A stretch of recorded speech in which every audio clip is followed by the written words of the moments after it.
سیدنا امام محمد مہدی علیہ السلام ایک معین شخص ہیں، ایک معین امام ہیں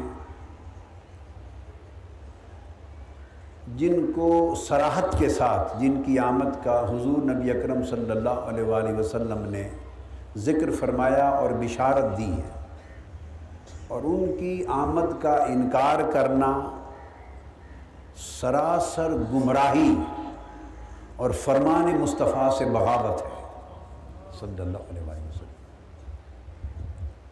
حضور نبی اکرم صلی اللہ علیہ وآلہ وسلم کی کثیر احادیث، جن میں سے احادیث متواترہ بھی ہیں اور احادیث مرفوعہ بھی ہیں اور احادیث درجہ صحیح میں بھی ہیں، احادیث درجہ حسن میں بھی ہیں اور احادیث ضعیف درجے میں بھی ہیں، مگر مقبول ایک دوسرے سے تقویت پانے والی احادیث۔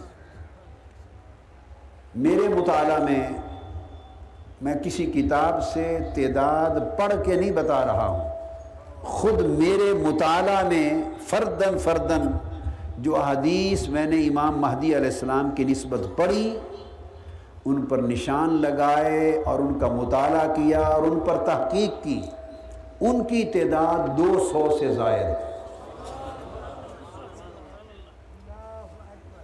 کتنی تعداد؟ 200 سے زائد احادیث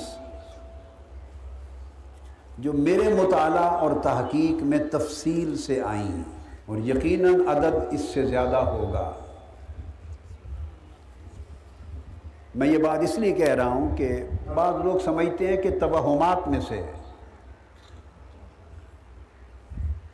یا شیعہ حضرات کی گھڑی ہوئی باتوں میں سے ہے۔